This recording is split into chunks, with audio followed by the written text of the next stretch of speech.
100కు పైగా దీర్ఘకాలిక సమస్యలకు ఎటువంటి ఆపరేషన్ దుష్ప్రభావాలు లేకుండా హోమియోపతి చికిత్స.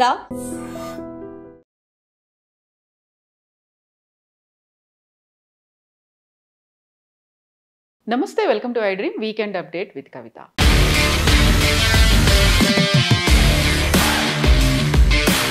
మనతో పాటుగా ఉన్నారు foundation for democratic reforms founder doctor Jayaprakash Narayana గారు.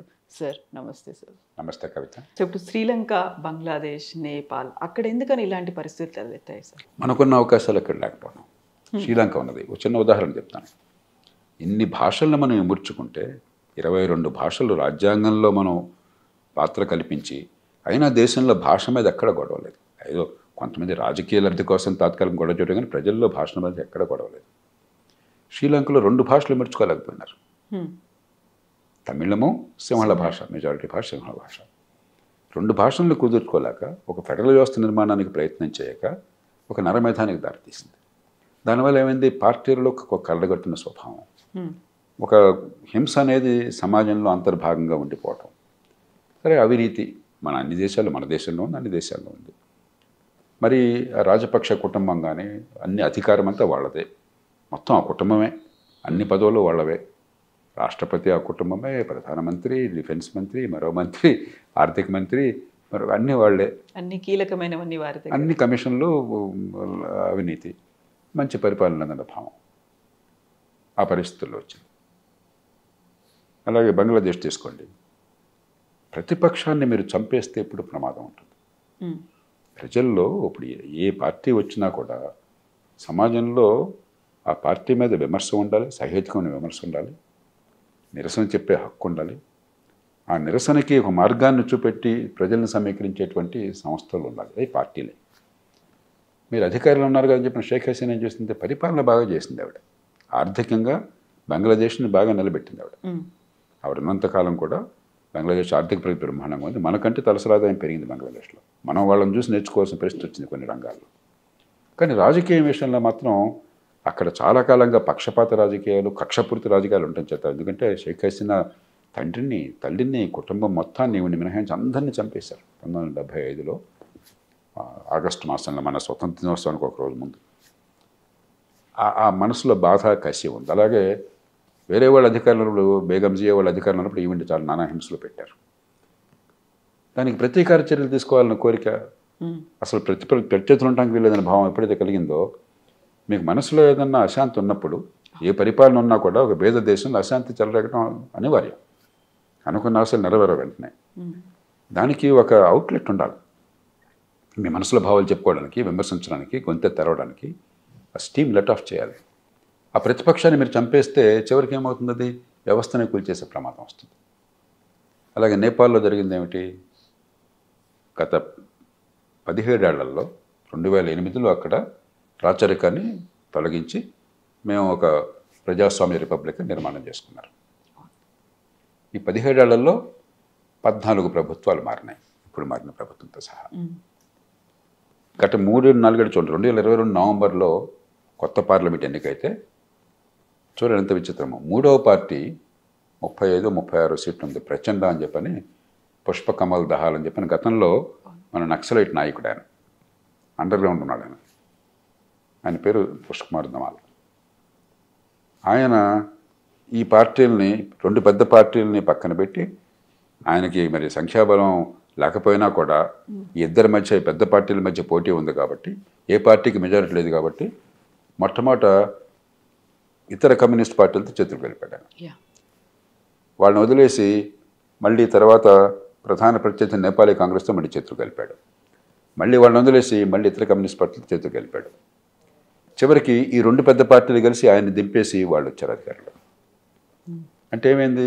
2 పెద్ద పార్టీలు కలిసిపోయినాయి, ప్రతిపక్షం అనేది లేకుండా పోయింది. ఉన్న చిన్న ప్రతిపక్షమైనా కూడా పుష్కుమార్ దమాల్ది, ప్రచండది విశ్వసనీయత పూర్తిగా పోయింది. కాసేపు ఆగంతు కాసేపు ఈగంతేసేసరికి. అంటే ప్రతిపక్షం లేదు, దేశం లేదు. వీళ్ళంతా దోచుకు తింటున్నారు. ఎందుకంటే మనకి ఇంకా ఫ్యూడల్ వ్యవస్థ నుంచి బయటపడలా దక్షిణాసియా ఉపఖండంలో. ఇప్పుడు కూడా అధికారం అంటే సొంతం. మన ఎమ్మెల్యేలు అట్లా చేస్తున్నారు కదా అన్ని రాష్ట్రాల్లో. మాదే బలం, నేను చెప్పిందే జరగాల, లేకపోతే కొడతాను, లేకపోతే తిడతాను, ప్రతి పోస్టింగ్ ట్రాన్స్ఫర్ నా చెప్పినట్టే పోలీస్ కేసు నేను చెప్పినట్టే మనందరూ తెలిసిందే కదా మనకి ఏం జరుగుతుంది అక్కడ అంతే ఇక్కడ అంతే. కానీ ఆ ప్రతిపక్షం అనేది లేకపోయేసరికి ప్రజల గురించి నిర్మించే అవకాశం లేకపోయేసరికి ఇది వ్యవస్థ మీద పడిపోయింది. అంచేత మనం ఆ తప్పులు చేయటంలా. కానీ ఖచ్చితంగా ఉదాసీనంగా ఉండకూడదు, అలాగే భయపడాల్సిన అవసరం కూడా లేదు. ఈ దేశం చాలా సుస్థిరమైన దేశం, అంతర్లీనంగా చాలా బలమైన దేశం. మహాత్మా గాంధీ పుణ్యమా అని చెప్పని, జాతి నిర్మాతల పుణ్యమా అని చెప్పని జాతీయత భావం చాలా బలంగా ఉన్న దేశం. అంబేద్కర్ పుణ్యమా అని, రాజ్యాంగ నిర్మాతల పుణ్యమా అని చెప్పని చాలా విశిష్టమైన రాజ్యాంగం, గర్వించదగ్గ రాజ్యాంగాన్ని మనకి ఇచ్చి ఈ 70 ఏళ్ళు 80 ఏళ్ళు మనం బాగా కాపాడిన దేశం. కాబట్టి దాన్ని కాపాడుకున్నంతకాలం, మన ప్రజాస్వామ్యంలో లోపాలను సవరించడానికి ప్రయత్నం చేస్తున్నంతకాలం, ఆర్థిక వ్యవస్థలో ఎదుగుదల ప్రయోజనాలు సామాన్యులకు అందేందుకు ఇంక్లూజివ్ గ్రోత్ అంటాం, దానికి ప్రయత్నం చేస్తున్నంతకాలం మనం భయపడాల్సిన అవసరం లేదు. కానీ జాగరూకత ఉండాలి ఖచ్చితంగా. సో ఈ 3 దేశాల్లో కనిపించిందంతా ముందుకు కదిలింది యూతే సార్. ఆ యూత్ని ప్రాపర్గా హ్యాండిల్ చేయకపోతే ఇలాంటి సంఘటనలే ఎదురవుతాయి అనేటువంటి మాట. మన యూత్కి కూడా అలాంటి ఒక పిలుపు సోషల్ మీడియాలో కూడా వస్తుంది. అంటే మనకి ఏంటంటే 2 ఉన్నాయి. ఒకప్పుడు 21 ఏళ్ళకి ఓటు హక్కు ఉండేది, ఇప్పుడు 18 చేసాం మనం. అన్ని దేశాలు దాదాపు అదే చేసినాయి. కొందరు రాజకీయ పండితులు చేసేవాళ్ళు అంటే ప్రపంచం అంతా కూడా 18 ఏళ్ల వయసు ఉన్న వాళ్ళకు ఓటు ఉంటే వాలటైలిటీ అంటాం, ఆవేశం, క్షణానికి మనసు మారిపోవటం, కోపం వచ్చేయటం అది ఉంటుంది. కొంత వాలటైలిటీ అనివార్యం అని చెప్పని కొంతమంది అంటారు. అది వాస్తవం కావచ్చు బహుశా. కానీ మనం మళ్ళీ వెనక్కి వెళ్ళాం. రెండోది ఏమైంది, ఆధునిక యుగంలో సోషల్ మీడియాలో పూర్వం మీరేమన్నా మాట అంటే ఒక ఫిల్టర్స్ ఉండేవి, వెంటనే అది పత్రికల్లో వచ్చేది కాదు. అక్కడ ఎడిటర్లు కానీ మిగతా వాళ్ళు కానీ వాళ్ళ అభిప్రాయాలు ఏమైనా కూడా, వాళ్ళ సిద్ధాంతాలు ఏమైనా కూడా వాస్తవమా కాదా తొందరపాటు లేకుండా కొంచెం జాగ్రత్తగా ఉంటాం, భాషను జాగ్రత్తగా మరి సంయమనంతో వాడడం, గేట్ కీపింగ్ అనేది చేసేవాళ్ళు, ప్రజల్ని రెచ్చగొట్టడం కాకుండా కాస్త ఆలోచించడం ఉండేది ఆ రోజుల్లో. ఇప్పుడు ఏమైంది, ఈ సోషల్ మీడియా 24 hour టీవీ క్షణాల్లో లక్షల మందికి వెళ్ళిపోతుంది. అది నిజమో అబద్ధమో పుకారో అది ఎవరికి తెలియదు. ఏంటో అదిగో పులి వచ్చిందంటే పులి తోకుందంటాడు, అదిగో దొనపోతిందంటే దూడను కట్టేయమంటాడు. ఆ రకంగా రకరకాలైనటువంటి చాలా వేగంగా ప్రచారం అవుతున్నాయి. ఈ కారణంగా ఖచ్చితంగా కొంత వాలటిలిటీ పెరుగుతుంది. అమెరికా లాంటి దేశంలో ఎప్పుడన్నా మనం ఊహించామా అమెరికాలో రాజకీయ అస్థిరత్వం లేకపోతే అధికారం మార్పిడి శాంతియుతంగా జరగని పరిస్థితులు వస్తే అవకాశం ఉందని చెప్పని 2021 ఆ జనవరి 6 జరిగింది ఏమిటి, డొనాల్డ్ ట్రంప్ గారు ఖచ్చితంగా ఎన్నికల్లో ఓడిపోయి ఓడలేదో గెలిచారని చెప్పని ప్రచారం చేసుకుని దాన్ని చాలామంది నమ్మి వాళ్ళు ఉద్యమం చేసి చివరికి అమెరికన్ కాంగ్రెస్ అంటే పార్లమెంట్ మీద దాడి చేశారు. ఏదో అమెరికాలో ఇంకా వికేంద్రీకరించిన పరిపాలన ఉంది, వ్యవస్థల్లో బలం ఉంది. మరి డొనాల్డ్ ట్రంప్ పార్టీ రిపబ్లికన్ పార్టీలోనే స్థానికంగా ఉన్న నాయకులంతా కూడా రాజ్యాంగం కోసం నిలబడ్డారు, సుప్రీంకోర్టు రాజ్యాంగం కోసం నిలబడింది కాబట్టి. కానీ ఇది అమెరికాలో కూడా ఇట్లా ఉండొచ్చుగా. అంచేత ప్రజాస్వామ్యం అనేది చాలా సంక్లిష్టమైన వ్యవస్థ, చాలా సంయమనాన్ని నాయకులు పాటించాలి.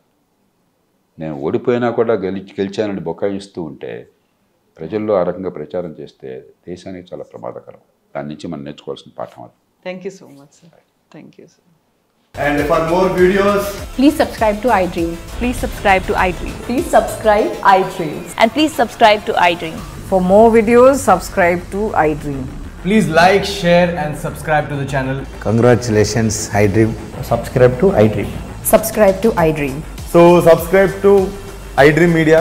iDream ki iDream team andarki huge congratulations. Please subscribe iDream Media. Please subscribe to iDream.